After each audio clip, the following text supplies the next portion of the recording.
Imagine a land parched and dry. The people are afraid. Their king Ahab has turned away from the one true God. He listens to his wife Jezebel, who worships a false god named Baal. Baal is supposed to be the god of rain and harvest, but the land is dry and the crops have failed. The people are desperate. They have forgotten the power of the one true God. This is where we meet Elijah. He is a prophet, a messenger from God. Elijah is brave and determined. He knows the truth. He knows that only the one true God can save his people. Elijah appears before King Ahab. He doesn't mince words. There will be no rain, he declares, except by my word. Elijah challenges the prophets of Baal to a contest on Mount Carmel. Hundreds of Baal's prophets gather. The people watch with a mix of fear and hope. Elijah stands alone, a lone beacon of faith in a land shrouded in doubt.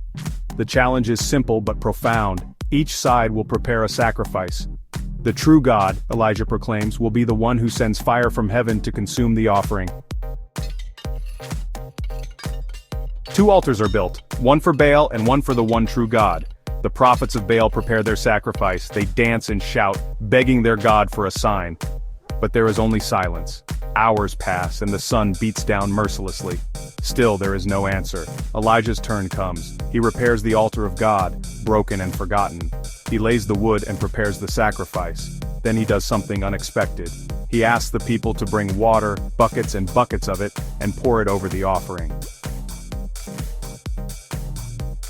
The stage is set, the tension is palpable. Elijah prays to the one true God. His prayer is simple but full of faith. He asks God to show himself, to prove his power, to turn the hearts of the people back to him. Suddenly, the sky erupts. A blazing fire streaks down from heaven, engulfing the altar, the sacrifice, even the water in the trench. The heat is intense. The people fall to their faces in awe and fear. There is no doubt, the one true God has answered. The people are astounded. They cry out, "The Lord, He is God, the Lord, He is God." Their hearts, hardened by years of doubt and idolatry, are softened by the undeniable power of the one true God. The prophets of Baal are seized. Their deception has been exposed. The power they claimed was non-existent. Justice is swift, and the false prophets are dealt with according to the law of the land. The victory on Mount Carmel is a triumph for the one true God. But it comes at a price. Jezebel, enraged by the defeat of her prophets, vows revenge on Elijah. Elijah, though fearless in the face of the prophets of Baal, is now a hunted man. He flees for his life, exhausted and discouraged. The battle for the hearts of the people is far from over. Despite the challenges that lie ahead, the events on Mount Carmel have a lasting impact. They remind us that there is only one true God, and His power is absolute.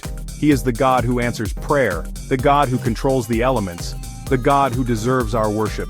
Elijah's story teaches us the importance of courage and faith, even in the face of opposition. He stood alone against hundreds, his faith unshaken. Like a shining light in a dark world, Elijah's unwavering belief in God illuminated the path to truth. What can we learn from this epic showdown? We learn that faith is not blind. It is based on the character and power of God. Like Elijah, we can approach God with confidence, knowing that He hears our prayers and cares about our needs. We also learn that truth matters. The prophets of Baal were exposed because their claims were false. In a world often filled with deception, we must stand firm in our belief in the one true God, the God of truth and righteousness. The story of Mount Carmel is not just an ancient tale, it is a timeless message of hope and encouragement. It reminds us that even in the darkest of times, God is at work. He is able to do immeasurably more than all we ask or imagine. Like Elijah, we may face opposition and challenges, but we can draw strength from his example. We can stand firm in our faith, knowing that God is with us. We can be confident that He will answer our prayers and give us the victory, just as He did on that mountaintop so long ago.